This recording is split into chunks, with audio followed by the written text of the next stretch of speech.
정부가 전세난 해소를 위해 2022년까지 공공임대주택 11만 4천 호를 공급하기로 했습니다. 그러나 대부분 빌라와 상가, 오피스텔 중심이어서 실효성 논란이 뜨겁습니다. 법무부가 윤석열 검찰총장에 대한 방문 조사를 일단 중단했습니다. 하지만 법과 원칙에 따라 절차를 진행하겠다고 밝혔습니다. 추미애 장관과 윤 총장 사이의 긴장 상태가 계속되고 있습니다. 서울에 86.9mm의 비가 쏟아지며 1907년 기상 관측을 시작한 이후 11월 강수량 최고치를 기록했습니다. 도로에 쌓인 낙엽이 배수구를 막아 침수 피해가 잇따랐습니다. 코로나19 확진자가 이틀 연속 300명대를 기록했습니다. 지금 추세라면 한 달 뒤 하루 확진자가 1000명까지 나올 수 있다는 분석이 나왔습니다. 4년 전 동남권 신공항 타당성을 검토했던 프랑스 실사단장이 가덕도를 매립하는 공사는 상당한 도전이 될 것이라고 우려했습니다. 김해 신공항을 백지화한 검증단의 주장도 조목조목 반박했습니다. 화상 인터뷰 내용 자세히 전해드립니다. 아동 성폭행범 조두순의 다음 달 출소를 앞두고 전자발찌 부착자에 대한 관리 감독을 강화하는 이른바 조두순 방지법이 국회 본회의를 통과했습니다.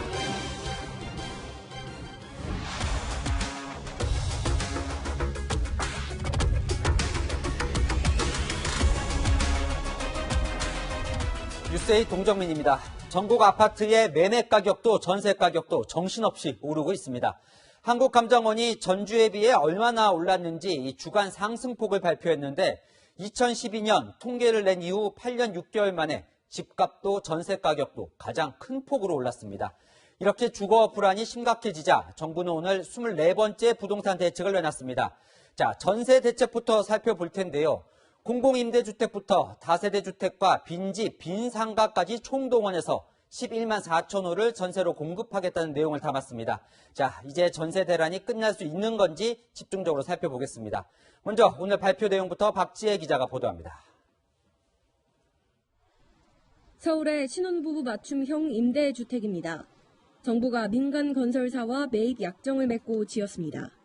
전용 면적 45에서 50제곱미터짜리 31개의 호실로 구성됐는데 무인 택배함 같은 편의시설도 만들었습니다. 정부는 최근 불거진 전세난을 해소하기 위해 이런 공공임대주택 11만 4천 호를 2년간 공급하기로 했습니다. 조속한 전세시장 안정을 위해 전국의 4만 9천 호, 수도권의 2만 4천 호의 물량은 내년 상반기까지 공급할 계획입니다. 3개월 이상 공실인 공공임대주택 3만 9천 호의 경우 무주택자라면 소득 수준에 관계없이 입주할 수 있습니다. 정부가 완공 전 매입한 다세대 주택이나 오피스텔 등 신축 건물은 물론 빈상가와 호텔을 비롯한 숙박시설 리모델링도 1인 가구를 위한 공공임대주택으로 공급합니다. 이번 대책에는 공공전세주택도 도입됐습니다. 4인 가구가 생활할 수 있는 전용 면적 60에서 85제곱미터의 중형 임대주택도 주변 시세의 90% 이하 수준의 임대료로 최장 6년간 거주할 수 있습니다. 영끌 수준 공급이지만 전세난을 해소하기엔 역부족이라는 지적이 나옵니다. 임대주택도 대부분은 다세대 주택이나 다가구택이기 때문에 대부분 수요자들이 아파트를 원하는 그런 측면과는 좀 대치되는 면이 있어서 좀 아쉬움이 있습니다. 이런 가운데 한국감정원이 발표한 전국 아파트 전세 가격은 전주보다 0.3% 올라 2012년 5월 통계 집계 이래 가장 큰 폭으로 상승했습니다. 채널A 뉴스 박지혜입니다. 호텔을 포함한 숙박시설까지 개조해서 임대주택으로 공급하겠다는 이번 대책. 전세난에 시달리고 있는 시민들은 어떻게 생각을 하고 있을까요? 대체로 냉담했습니다. 박정석 기자가 그 이유를 직접 들어봤습니다. 지하철 동묘암역과 가까운 18층짜리 역세권 청년주택입니다. 지난해 관광호텔을 개조해 만들다 보니 주변에 술집과 모텔들이 많습니다. 객실 238개 중 대부분이 22제곱미터 이하 원룸입니다. 입주 초기 호텔식 서비스 비용까지 포함돼 월 60에서 70만 원을 내야 하자 당첨자 207가구 중 180여 가구가 계약을 취소하는 일도 있었습니다. 이제는 월세가 30만 원대까지 낮아져 현재 빈 방은 없습니다. 그냥 혼자 살 정도의 작은 방은 조금 안 되는 거 정도? 외에는 괜찮은 것 같아요. 역대급 전세 대란을 해소하기 위해 호텔과 오피스, 상가까지 리모델링에 공급한다는 정부의 구상에 대해 시민들의 반응은 차가웠습니다. 삶의 질이라는 게 굉장히 중요한데 호텔이나 그런 곳을 개조해서 만든다고 생각하면 그 주변의 인프라도 그렇고 살기 좋지 않을 것 같아요. 황당했습니다. 부동산 대책이라기보다가 억지로 그러니까 뭐 생각나는 대로 그냥 하는 것 같은 그런 느낌이 들었어요. 숙박시설을 임대주택으로 개조해 공급하는 방안은 1, 2인 가구 중심의 대책이어서 3인 가구 이상에게는 실효성이 없다는 반응도 나왔습니다. 아이가 있으면 조금 힘들 것 같긴 할 것 같아요. 네. 좀 보여주기식이 아닌가라는. 논란이 일자 김현미 국토교통부 장관은 호텔 등 숙박시설 리모델링을 통한 물량 공급은 전체 물량의 3%에 불과하다고 일축했습니다. 채널A 뉴스 박정서입니다. 이번엔 집값 대책도 살펴보겠습니다. 지난 6.17 부동산 대책 때 서울 인근 지역 중 유일하게 조정 대상 지역에서 빠졌던 곳이 있죠. 김포였는데요. 이번에 김포마저 포함됐습니다. 이 부산, 대구 등 지방도 일부 조정 대상 지역에 포함됐는데요. 이미 오를 대로 오른 뒤에 나온 뒷북 대책이란 지적도 나옵니다. 홍유라 기자입니다. 지난 2018년 입주한 김포의 한 아파트 단지. 지난 6월 초엔 5억 8천만 원에 거래됐는데 지난 12일엔 8억 원에 팔렸습니다. 6.17 대책 때 조정 대상 지역에서 제외된 뒤 5달 동안 2억 2천만 원 오른 겁니다. 이처럼 김포 아파트 값이 과열된 후에야 정부는 규제 적용 여부를 고민해왔습니다. 도시 지역으로 저런 투기 자본들이 이동하고 있는 것을 저희들이 통계 수치로 확인하고 예의주시하고 있는 상황입니다. 결국 지난 6월엔 조정 대상 지역에서 빠졌던 김포와 대구, 수성구가 오늘 발표에 포함됐습니다. 지난해 11월 조정 대상 지역에서 해제됐던 부산, 해운대, 수영, 동래구도 1년 만에 다시 묶이는 등 7곳이 조정 대상 지역으로 추가됐습니다. 이들 지역에서는 내일부터 기존 70%였던 주택담보대출 인정 비율이 50%로 줄어들고 집을 살 때 자금 조달 계획서도 내야 합니다. 하지만 조정 대상 지역에 포함된 지역 모두 지난 석 달 동안 이미 집값이 많이 올랐습니다. 5% 넘게 뛴 곳도 있습니다. 뒷북 대책이라는 비판이 나오지만 정부는 집값 과열 지역에 대해선 추가 조정 대상 지역 지정을 예고했습니다. 채널A 뉴스 홍미라입니다. 정부의 이번 부동산 대책 발표 후 국민의힘은 거세게 비판했습니다. 이 전셋값을 올린 임대차법은 그대로 두고 엉뚱한 대책만 내놨다는 건데요. 차라리 대책을 내놓지 말라고도 했습니다. 민주당은 임대차법 탓은 아니라면서도 부정적인 여론에 곤혹스러워하는 분위기입니다. 이민찬 기자입니다. 국민의힘은 임대차법 시행 100여일 만에 부동산 시장이 초토화됐다며 차라리 부동산 정책을 내지 말라고 비판했습니다. 정책을 발표하고 해도 이 부동산 시장을 안정시킬 수 있는 그런 희망이 보이지 않는다면 차라리 정부는 부동산 정책을 포기하고 불편해도 기다려달라더니 이제와 내놓는 게 호텔 쪽방입니다. 맹탕 대책은 국민들의 고통만 가중시킬 뿐입니다. 호텔, 상가 등을 활용한 공공임대주택 공급이 전세난의 근본 해법이 아니라는 겁니다. 그러면서 임대차 3법 철회와 재건축, 재개발 규제 완화를 요구했습니다.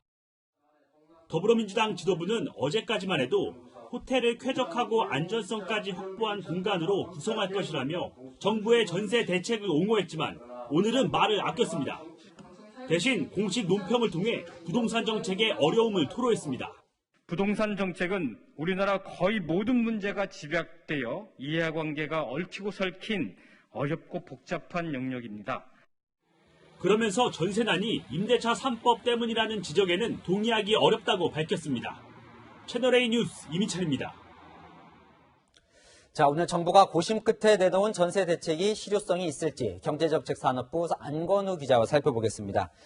자, 이 전세 대란이라고 말은 하는데 정확히 전세 시장 지금 어떤 상황입니까? 이런 표현 들어보셨을 겁니다. 미친 전세. 아파트나 연립 상승률을 좀 비교를 해봐야 할 것 같아요. 이사철이었죠. 지난달 정세가 상승률인데요. 아파트가 압도적입니다. 그만큼 사람들이 연립이나 다세대 주택보다 아파트 전세를 더 찾았다는 거죠. 그러니까 아파트 전세 대란, 이게 이제 정확한 표현일 것 같은데, 그렇다면 이 전세 대책, 아파트 전세 대책이 나와야겠죠. 그렇죠. 이 정책이 제대로 잘 작동하려면 대상이 분명해야 하잖아요. 국토부에서 실시한 지난해 주거 실태 조사를 좀 살펴봤어요. 전국 고소득층과 저소득층은 10명 중 1명이 전세였습니다. 비중이 그렇게 높지 않죠. 전세 시장을 그럼 누가 주도를 하느냐? 바로 중산층이었습니다. 전국에 5명 중 1명이 전세였는데요. 수도권으로 조금 좁혀보면 4명 중 1명이 전세로 살고 있었습니다. 이번 대책이 중산층 맞춤이어야 한다는 결론이죠. 그런데 오늘 이제 김현미 국토교통부 장관이 아파트 대신에 질 좋은 빌라를 들고 나왔습니다. 이 전세 대란을 잡을 수 있는 대책으로 볼 수 있을까요? 가장 중요하게 본 거는 결국 신속한 공급이었습니다. 정부 입장에선. 먼저 공실인 정부 소유의 임대주택 39,000호를 활용하겠다는 건데요. 전세가 가장 불안한 수도권에 16,000호가 있습니다. 이걸 내년 상반기 중에 전세로 풀겠다는 거죠. 문제는 이게 대부분 빌라나 다세대 주택이라는 겁니다. 전세 대란의 피해자인 중산층은 아파트만 바라봤는데 전세 시장에서 선호도가 낮은 빌라나 다세대 주택을 중산층에게 공급한다? 이건 뭐 전형적인 미스매치여서 실효성이 떨어진다는 지적입니다. 그리고 이제 새로 건물을 지을 필요가 없다는 이유 때문에 단기 대책으로 빈 상가와 호텔을 이제 주택으로 개조하겠다, 이런 것도 발표를 했어요. 여론이 그다지 좋은 것 같지는 않습니다. 네, 전국에 앞으로 2년 안에 13,000호를 전세로 풀겠다는 건데요. 빈 상가나 호텔을 리모델링하는 방식이죠. 네, 지금 상업 용도로 사용하고 있는 건물을 주거 용도로 변경을 해야 하는데 문제는 이게 아주 어렵습니다. 국토부는 그렇게 얘기할 수 있습니다만은 담당자가 구청이거든요. 용도 변경도 절대로 함부로 안 이러는데요. 당장 내년에 닥칠 전세난을 해결하기엔 도움이 안 된다는 진단입니다. 자, 야당도 그렇고 일각에서 이제 전세 대란의 원인은 이 섣부르게 시행한 임대차법 때문이다, 이렇게 분석을 하고 있는데, 김현미 장관은 오늘 오히려 이 법이 시장 안정에 기여했다, 이렇게 평가를 했어요. 오늘 오전 브리핑에서 그렇게 좀 자평을 하더라고요. 하지만 전문가들은 김 장관의 생각과 달랐습니다. 임대차법으로 전세 거래가 잠긴 게 전세 대란의 원인이라는 거죠. 시장이 근본적으로 안정을 찾으려면 재건축 규제나 양도세 완화처럼 다주택자가 집을 내놓고 공급도 확실한 환경이 조성되어야 한다고 조언했습니다. 네, 지금까지 안건우 기자와 살펴봤습니다. 자, 오늘 오후 2시는 법무부가 윤석열 검찰총장에 대한 대면 감찰 조사를 예고한 시점이었습니다. 이 서면으로만 답변하겠다고 버티는 대검찰청과 그야말로 일촉즉발의 상황이었는데요. 충돌 직전 법무부가 오늘은 하지 않겠다며 일단 한 발 물러섰습니다. 그래도 여전히 살얼음 판입니다. 이은우 기자입니다. 오늘 오전부터 대검찰청에는 긴박한 분위기가 이어졌습니다. 법무부가 오후 2시에 윤석열 검찰총장을 대면 감찰 조사하겠다고 예고하면서 대검청사는 출입 통제가 강화되고 윤 총장 참모진들도 대응책 논의에 들어갔습니다. 하지만 오후 2시가 임박해서도 법무부 감찰관실 인력은 나타나지 않았습니다. 그리고 오후 2시 20분쯤 법무부는 오늘 법무부 감찰관실의 대검 방문 조사는 없다고 밝혔습니다. 오늘 오전 검찰총장 비서실을 통해 방문 조사 여부를 타진했지만 사실상 불응했다며 조사가 불발된 걸 대검 탓으로 돌렸습니다. 법무부 감찰관실은 어제 검찰 내부 우편으로 윤 총장에 대한 방문 조사 공문을 대검에 보냈고, 그제는 감찰관실 소속 평검사 2명을 검찰총장실로 보내 관련 공문을 전달하려 했습니다. 하지만 대검은 2번 모두 이 공문을 인편으로 법무부에 되돌려줬습니다. 앞서 추미애 법무부 장관은 옵티머스 펀드 사기 부실 수사와 언론사 사주와의 회동 의혹 등에 대해 윤 총장 감찰을 지시했습니다. 그 부분에 대해서는 감찰을 통해서 검토해볼 여지가 있다 생각합니다. 오늘 윤 총장에 대한 대면 감찰 조사 보류로 법무부와 검찰의 정면 충돌은 일단 피했습니다. 하지만 법무부가 성역은 없다며 법과 원칙에 따라 감찰 절차를 진행할 예정이라고 밝히면서 갈등의 불씨는 여전하다는 관측이 나옵니다. 채널A 뉴스 이은우입니다. 오늘 조사는 보류됐지만 이 검찰 일각에서는 추미애 장관이 감찰 불응을 이유로 윤석열 검찰총장 해임 명분을 쌓는 것 아니냐, 이런 말까지 나옵니다. 이어서 최주현 기자입니다. 법무부가 윤석열 검찰총장의 대면 감찰 조사를 보류하면서 적시한 이유는 대검의 불응이었습니다. 법조계에선 추미애 장관이 윤 총장에 대한 추가 감찰을 지시할 가능성을 제기합니다. 정당한 사유 없이 감찰 조사에 불응하면 감찰 사안으로 처리한다는 법무부 감찰 규정을 적용해 감찰 불응 자체를 다시 감찰할 수 있다는 겁니다. 검찰청법은 검사에게 해임 처분 등 징계를 결정하려면 징계 처리 심사를 받도록 규정하고 있습니다. 법무부 감찰관실이 윤 총장에 대한 감찰 결과를 바탕으로 수사 의뢰를 하거나 법무부 차원의 징계 절차에 돌입할 수 있다는 겁니다. 감찰이 수사를 방해한다면 하지 말아야 되지만 이번 사건의 경우에는 수사를 촉구하고 촉진하는 그런 측면이 있고요. 검찰 일각에선 해임용 명분 쌓기가 아닌지 의심하고 있습니다. 한 검찰 간부는 법무부가 윤 총장이 검찰에 불응했다는 인상을 주려고 노력하는 것 같다며 하지만 감찰 일정이나 방식 등을 조율하려고 얼마나 노력했을지 의문이라고 비판하기도 했습니다. 검찰 안팎에선 법무부가 추가 감찰이나 징계에 나서면 윤 총장이 소송으로 맞설 가능성도 제기되고 있습니다. 채널A 뉴스 최주현입니다.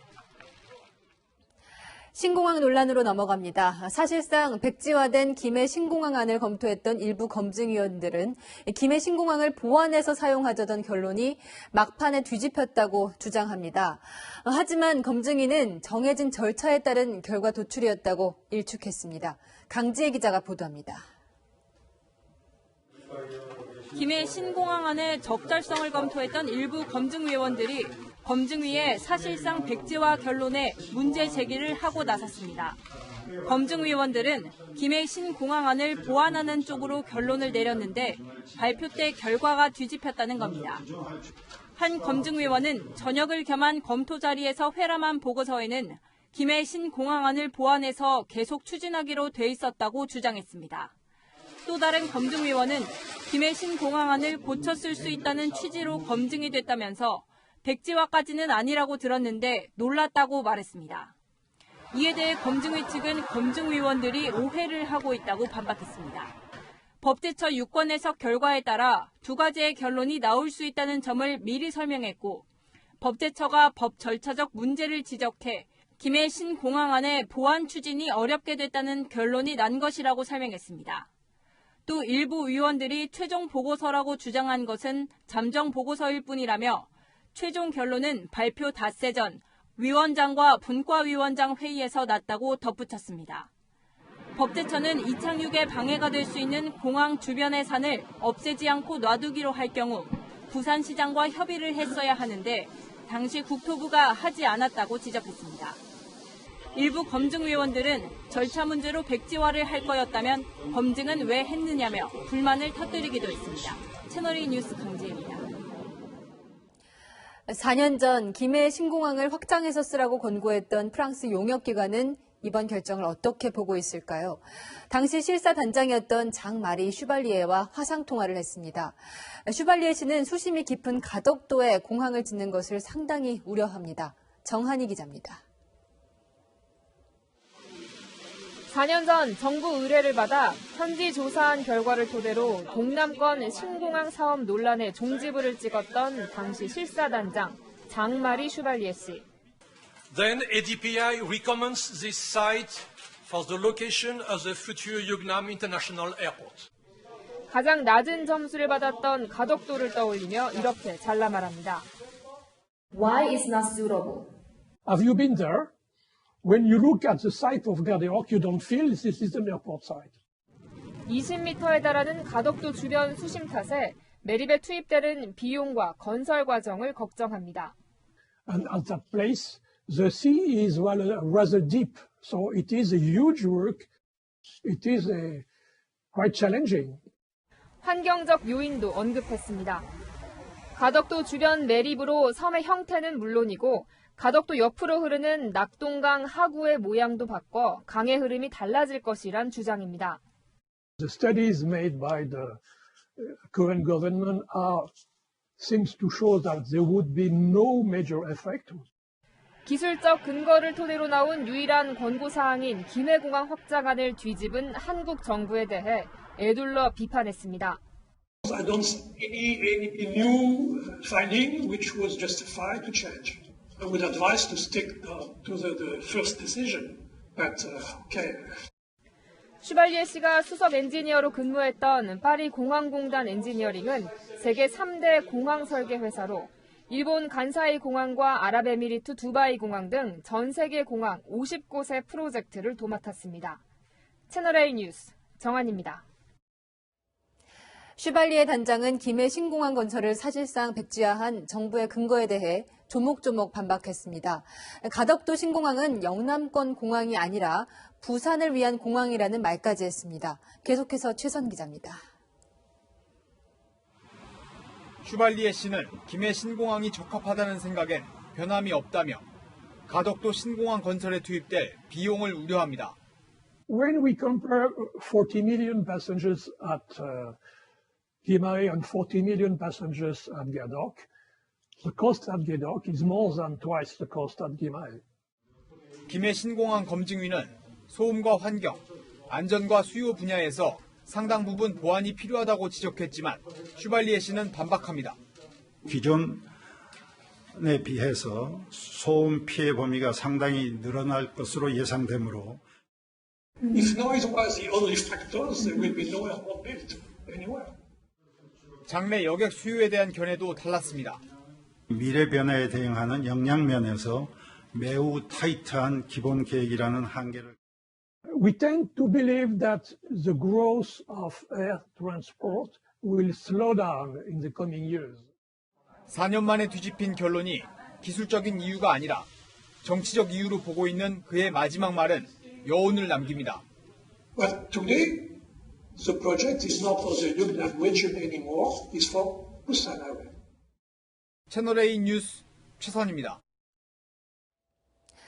올해 가을은 따뜻한 날씨가 유독 오래가서 이렇게 예쁜 낙엽들이 가을 정취를 느끼게 해줬습니다. 그런데 이 낙엽 때문에 기상관측 이후 11월 가장 많은 비가 온 오늘 하루 종일 곳곳에서 물난리가 났습니다. 박건영 기자입니다.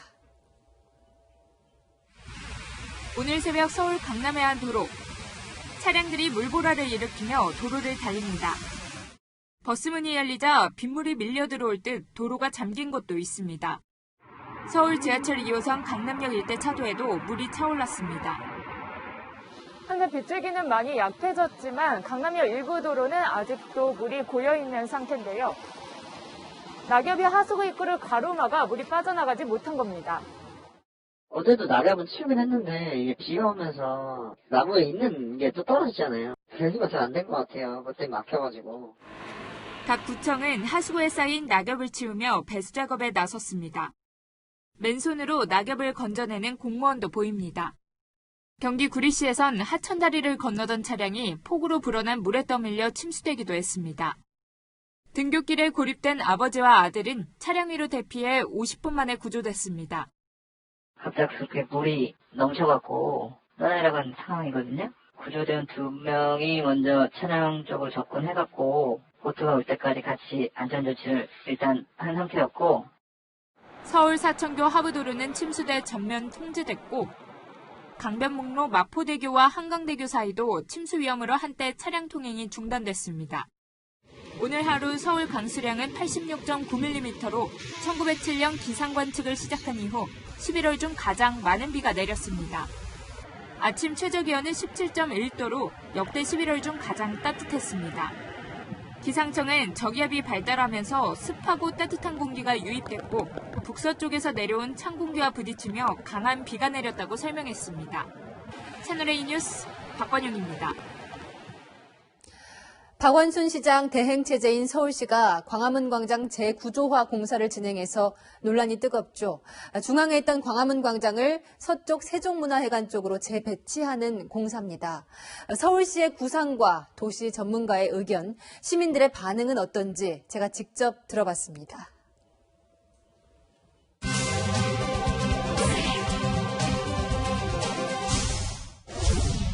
공사 소식에 교통 불편부터 걱정하는 시민들 목소리가 큽니다. 너무 불편하지 않을까. 여기 너무 시위랑 이런 게 많아가지고 더 교통이 힘들지 않을까. 저는 광장 넓히는 거 반대합니다. 요즘 이렇게 공사 이미 시작했잖아요. 네. 좀 더 막힌다고 느끼세요, 이쪽? 당연히 저 정체가 심하죠. 저는 납득을 못하겠어요. 3차로 줄여보면 엄청 줄어드는데. 사람이 모이는 광장 본연의 역할을 제대로 하게 될 거라는 기대감도 있습니다. 공원이 되면 아무래도 장사하는 데는 소상공인들한테는 좀 환영이지 않을까. 네. 많은 사람들이 오고 건물하고 또 외국인이나 다 올 수도 있는 공간이.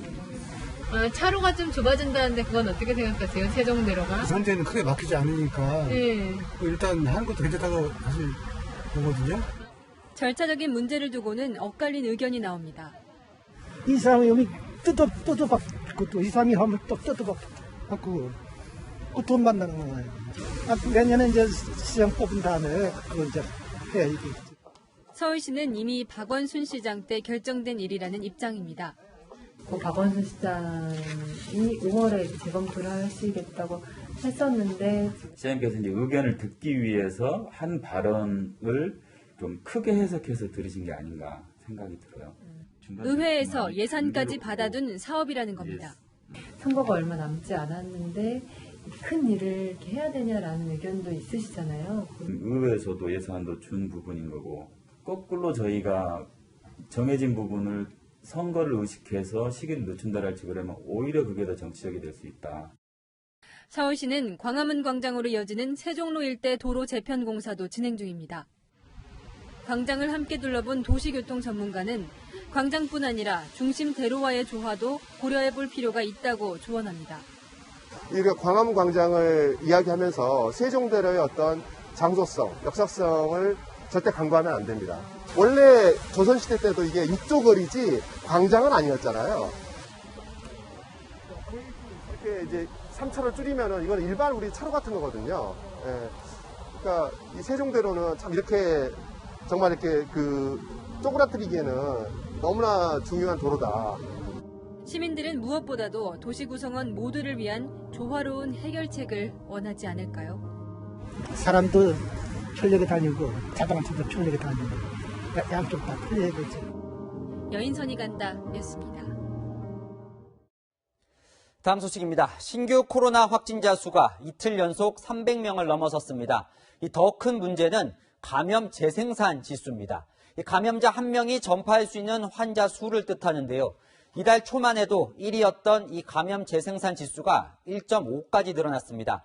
이 전파 속도라면 4주 뒤엔 매일 1000명의 확진자가 나올 수 있다는 경고가 나왔습니다. 이다혜 기자입니다. 서울 신촌의 한 식당에서 대학 동기 모임이 있었던 건 지난 12일. 한 명이 지난 16일 확진된 후 가족과 식당 직원까지 모두 12명이 감염됐습니다. 연세대와 홍익대에 이어 서강대에서도 확진자가 나오면서 신촌 대학가는 기상에 걸렸습니다. 지인 모임과 종교시설, 체육시설 등 일상 공간에서 집단 감염이 잇따르면서 서울시 25개 자치구 가운데 중랑구를 제외한 24개 구에서 확진자가 나왔습니다. 서울의 확진자 수가 100명을 넘어선 건 지난 9월 2일 이후 78일 만입니다. 전국적으로도 확진자 수가 일주일 만에 2배 가까이 늘어날 만큼 증가 속도가 빠릅니다. 방역당국은 불과 사흘 전 2주 뒤 확진자 300명대를 경고했지만 한 2주나 4주 후에 예측의 결과를 보면 300명에서 400명 가까이 발생할 수 있을 걸로 예측을 하고 있는 상황입니다.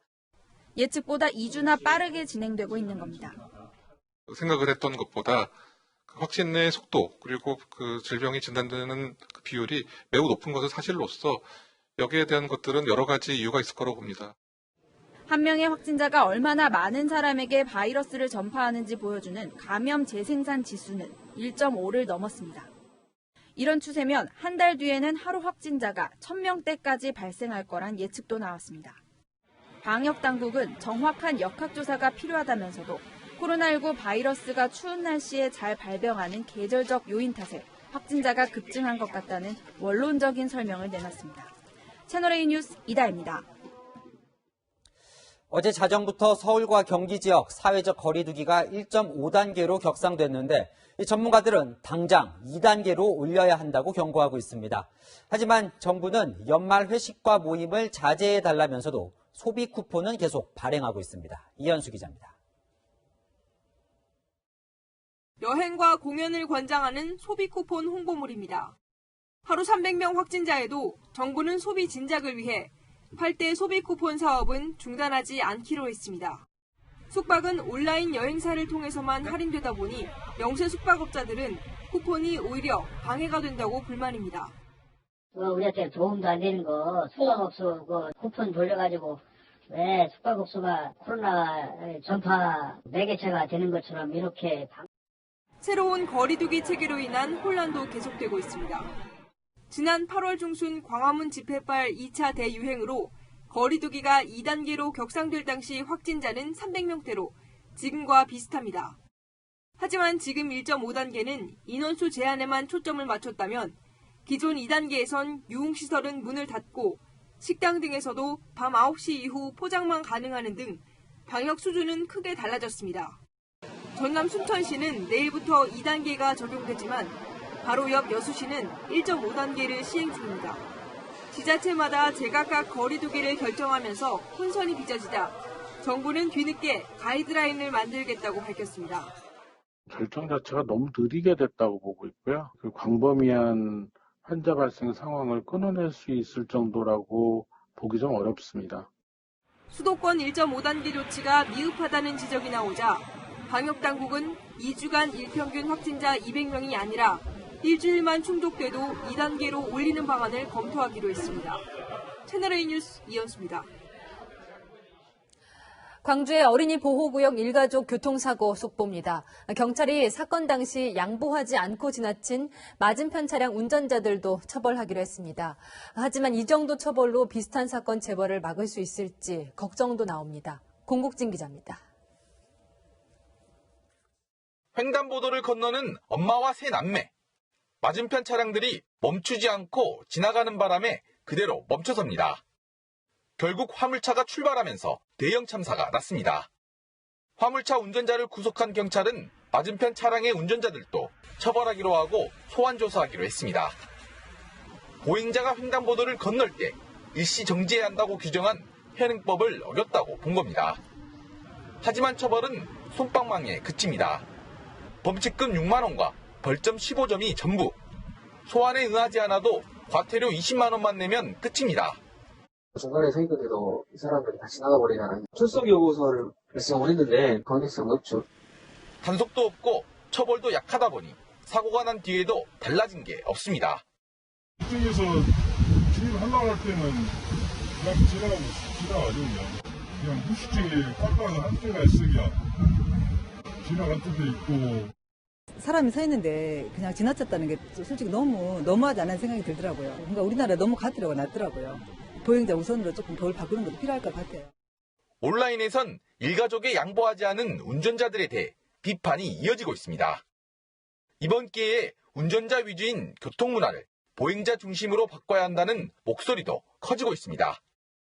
운전자 중심의 운전 문화도 되다 보니까 급하게 같이 할 거는 운전자들이 도로에서 보행자는 보호 대상이라고 하는 것을 인식할 필요하겠고.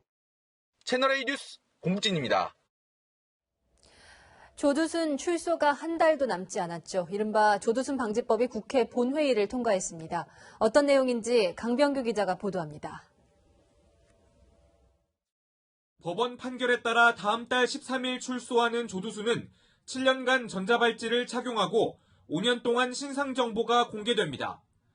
하지만 조 씨가 전자발찌를 훼손하고 범행을 또 저지르거나 피해자에게 보복할 경우 신속하게 대응할 수 없다는 우려가 제기됐습니다. 전자발찌 훼손은 물론 의무 준수 사항을 어기더라도 법무부 소속의 공무원인 보호관찰관에게 수사권이 없었기 때문입니다. 오늘 국회를 통과한 사법경찰법 개정안, 일명 조두순 방지법에 따르면 조 씨와 같은 전자장치 부착자에 대한 밀착 감시와 신속한 대응이 가능해집니다. 전자장치 훼손 등 위반 행위가 있을 경우 경찰에 수사 의뢰를 해야 했던 과거와 달리 전자장치 기록 분석 같은 수사는 물론 검거까지 보호관찰관이 직접 할 수 있게 됐습니다. 이를 통해 수사 의뢰부터 검찰 송치까지 최장 8개월 이상 걸렸던 수사기간이 단축되고 수사에 있어 전문성이 향상될 것으로 보입니다. 위반 사항을 현장에서 바로 이제 확인을 하고 본인이 직접 대응을 하고 조치를 취할 수 이제 있기 때문에 즉각적으로 조치를 취하고 이제 대응을 할 수 있는 여지가 많아졌다. 본회의에 참석한 일부 의원들은 조 씨의 재범은 막아야 하지만 사법권 남용으로 인권을 침해할 우려가 있다며 기권표를 던졌습니다. 채널A 뉴스 강병규입니다. 옛 대통령 별장이죠. 청남대 안에는 역대 대통령들의 동상이 세워져 있습니다. 이 가운데 전두환 전 대통령 동상의 목 부위가 훼손되는 사건이 일어났습니다. 신선미 기자입니다. 전두환 전 대통령 동상 목 주위에 훼손된 자국이 선명합니다. 오전 10시 반쯤 50대 남성이 청남대에 설치된 전 대통령 동상의 목을 자르다 관람객에게 발각됐습니다. 청남대 관리사업소에 신고를 받고 출동한 경찰은 남성을 현행범으로 체포했습니다. 남성은 관람객으로 청남대에 들어온 뒤 동상 주변 CCTV를 끄고 준비해온 줄톱을 이용해 이 같은 일을 벌였습니다. 조금 늦었다면 이게 아마 목이 떨어질 정도의 지금 훼손은 그렇게 돼 있었고요. 그 줄톱이 바닥에 떨어져 있었고 같이 이제 스패너랑 그 연장이 같이 현장에서 발견은 됐습니다. 경찰 조사에서 남성은 자신이 5.18 관련 단체 회원이라며 전 대통령의 연희동 자택에 보내려 했다고 진술한 걸로 알려졌습니다. 경찰은 사건 경위를 파악한 뒤 남성의 신병 처리 여부를 결정할 계획입니다. 전 대통령 동상은 2015년 역대 대통령 9명의 동상과 함께 세워진 이후 5.18 관련 단체로부터 철거 요구를 받아왔습니다. 충북도 의회에서 동상 철거를 위한 조례안을 제정하려다 수차례 폐기되는가 하면 최근 충북도가 동상을 놔두는 대신 처벌 내용을 담은 안내문을 붙이겠다는 입장을 내놓기도 했습니다. 채널A 뉴스 신선미입니다.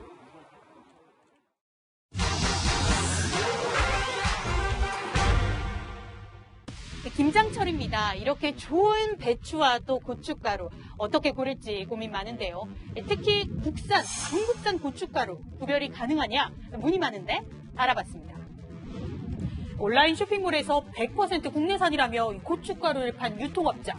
이 유통업자가 고춧가루를 구한 공장에 가보니 중국산이었습니다. 킬로그램당 약 8,000원에 주고 산 뒤 유통업자가 국내산 스티커만 붙여 25,000원 정도에 판 거죠. 약 10개월간 5억 3천만 원 상당을 판매한 사실을 확인했습니다. 온라인에선 중국산 고춧가루 구별 방법도 공유되는데요. 중국산은 색이 유난히 붉고 물에 타면 색소 때문에 물 전체가 이렇게 빨갛게 된다는 건데 이걸로 100% 알 수 있을까요? 업체별로 배합, 비율, 제조 방법이 정하고 많습니다. 30년 정도 고추방앗간을 하신 전문가한테 한번 가지고 갔어요, 이 샘플을. 정말 모르겠다 이렇게 하시더라고요. 저 오감에 의해서 이렇게 확인한다는 것은 거의 불가능했고요. 네, 그래서 농산물품질관리원에서는 판별 시 과학기술을 동원합니다. 보통 관세율이 낮은 이 중국산 냉동고추를 들여와서 국내 공장에서 고춧가루로 재가공하는데요. 현미경으로 볼까요? 왼쪽이 국산, 오른쪽은 중국산인데 국산은 세포가 촘촘하지만 얼었다 녹은 중국산은 이렇게 세포벽이 파괴가 된 게 관찰됩니다. 올해는 이 태풍 또 장마로 고춧가루 가격이 올라서 유사범에 있을 수 있는데요. 원산지 단속 더욱 철저해져야 하고 소비자도 원산지가 의심되면 서울시 민생침해 범죄신고센터나 국립농산물품질관리원으로 신고하면 됩니다. 이 밖에도 궁금한 점은 팩트맨 많은 문의 바랍니다.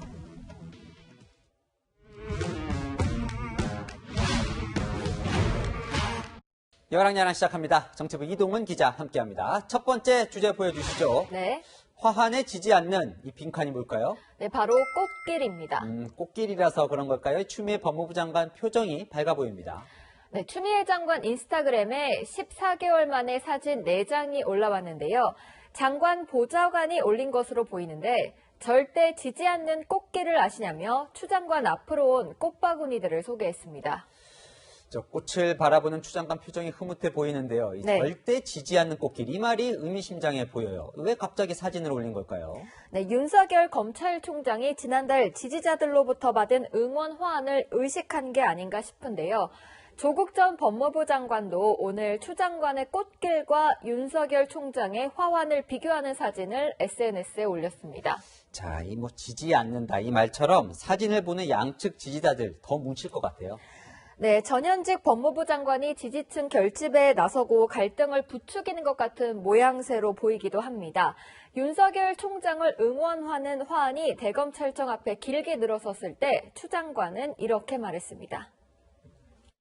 지금 화환을 이렇게 대검찰청 앞에 쭉 나열하듯이 이렇게 과시하듯이 이러한 것들을 놔두고 있는데 검찰총장이 검찰 조직을 중립적으로 이끌어 가야 됨에도 불구하고 이런 그 정치의 늪으로 자꾸 끌고 들어오는 것에 대해서는 상당히 유감이다라는 말씀을 드립니다.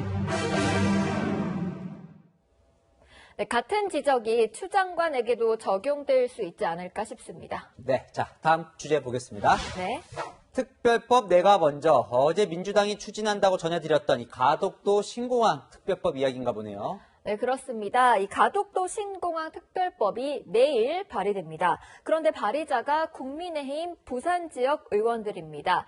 박수영 국민의힘 의원은 가덕도 신공항 특별법을 발의해달라는 부산 출신 의원들의 부탁을 거절할 수 없어 법안을 만들었다고 밝혔습니다. 민주당은 아직 법안이 안 만들어진 걸로 알고 있고요. 우리는 진작해서 지금 사인을 다 받았죠. 당내에서는 아직 조금 이견이 있는 것 같은데 TK 쪽 의원들을. 일회성이거나 잦아들거나 이럴 겁니다.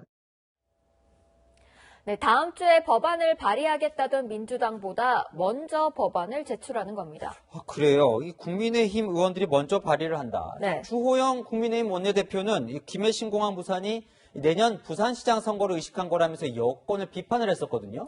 네, 하지만 국민의힘 부산 의원들은 하루라도 먼저 발의해서 부산 여론이 원하는 가덕도 신공항 이슈를 선점하겠다는 속내입니다.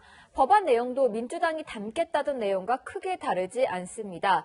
법안 명칭을 부산 가덕도 신공항 특별법이라고 해서 신공항 입지를 가덕도로 못 박았고요. 경제성 등을 사전 검증하는 예비 타당성 조사 등도 면제해서 빨리 추진할 수 있게 했습니다. 또 국비로 사업을 지원할 수 있는 길도 열어놨습니다. 참 경쟁이 치열하군요. 민주당 반응은 어떻습니까? 네, 김태년 민주당 원내대표는 오늘도 가덕도 신공항은 민주당이 하겠다고 강조했습니다.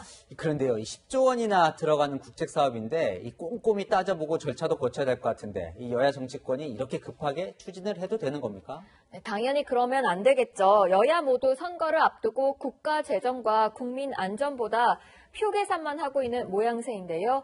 오늘의 여랑야랑은 퓨퓰리즘으로 정해봤습니다. 참, 이 세금은 전국이 다 내는데 보궐선거를 안 하는 지역만 손해라는 생각까지 듭니다. 지금까지 여랑야랑이었습니다. 미국 내 코로나19 누적 사망자가 25만 명, 전 세계 사망자의 20%에 육박하게 됐습니다. 바이든 당선인이 코로나19 화상 대응 회의를 주재하다 눈물을 보였습니다. 워싱턴 김정한 특파원입니다. 의료진과의 코로나19 화상 대응 회의를 주재한 바이든 당선인. 쓸쓸히 홀로 죽음을 맞은 수많은 환자를 언급하던 한 간호사가 눈물을 흘리자 바이든 당선인도 눈시울을 붉혔습니다. I myself have held the hand of dying patients who are crying out for their family that they can't see. I'm sorry, I'm so emotional. It's just... You got me emotional. 바이든 당선인은 코로나19 대응에 대한 정보 접근권이 제한돼 새 정부 출범 이후 백신 배포가 몇 달 지연될 수 있다고 우려했습니다. 연방 총무청이 바이든 당선인의 승리를 최종 확인하지 않으면서 트럼프 행정부로부터 정권 인수 협조를 제대로 못 받는 상황을 지적한 겁니다.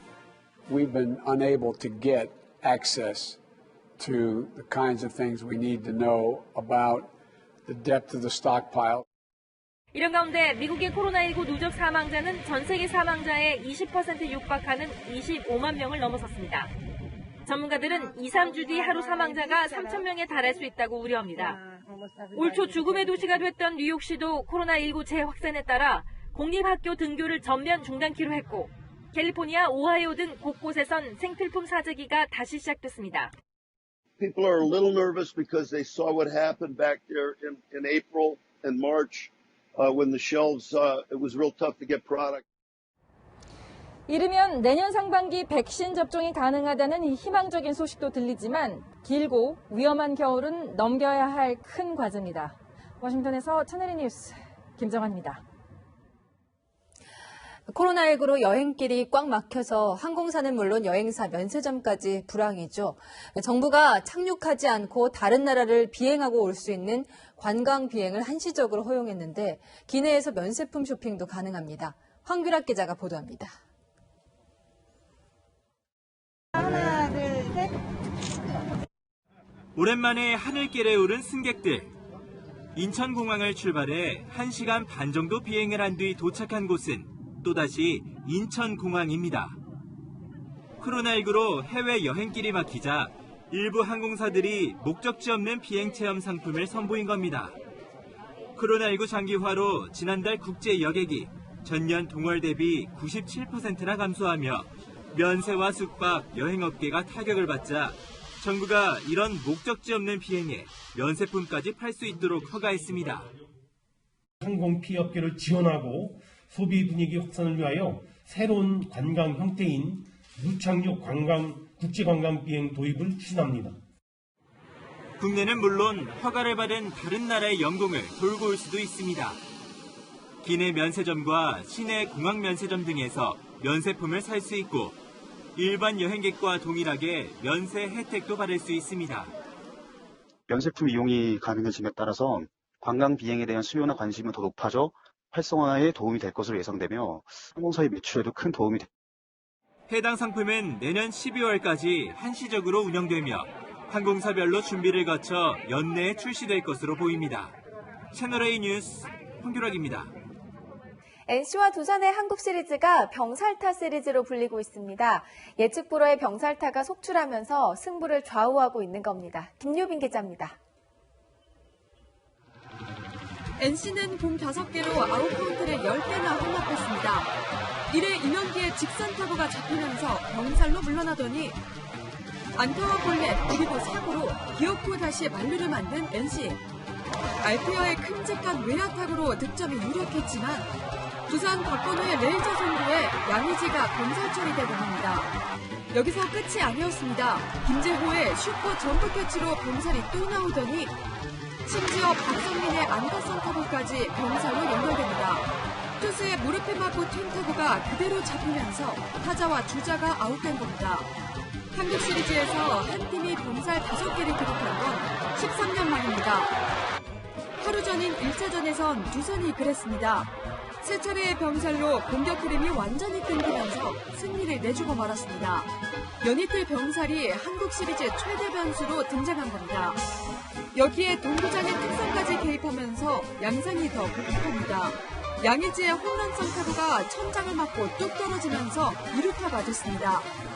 노란선을 넘어서 천장에 맞으면 홈런인데 노란선 안쪽에 맞고 떨어지면서 그 상태 그대로 플레이가 진행된 겁니다. 역대급 병살 플레이에 고척돔 천장 홈런 논란까지 팽팽한 힘겨루기가 진행되는 가운데 진귀한 장면들까지 더해지면서 희비가 엇갈리고 있습니다. 채널A 뉴스 김유빈입니다. 며칠 사이 계절이 거꾸로 간 듯했습니다. 지난 밤사이 서울 등 중서부 지역에는 마치 한여름같이 장대비가 쏟아졌죠. 이 서울에만 하루 만에 무려 100mm에 가까운 폭우가 내렸는데요. 11월 기준으로는 역대 가장 큰 비고 기상 관측이 시작된 후 113년 만에 처음입니다. 지금은 비가 대부분 그쳤는데요. 어제까지만 해도 서울의 아침 기온이 14.8도로 22년 만에 가장 높았는데 가을 폭우가 그치자마자 이제는 초겨울처럼 추워집니다.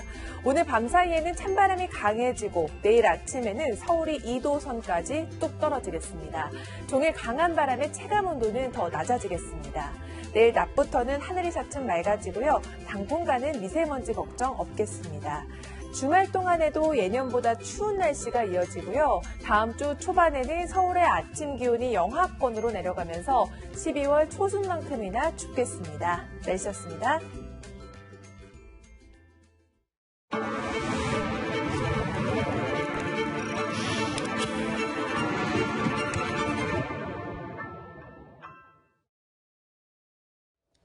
서울 아파트 전셋값이 73주째 올랐다는데요. 오늘 정부는 그에 대한 대책으로 아파트 대신에 다세대 주택이나 비어있는 상가, 호텔 공급을 내놨습니다. 아파트는 짓는데 오래 걸리니 일단은 급한 대로 여기에라도 살라는 거죠.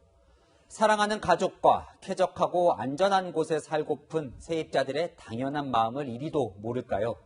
오늘 클로징은 배 아픈데 두통약으로 하겠습니다. 오늘 뉴스 여기까지입니다. 내일도 뉴스에입니다.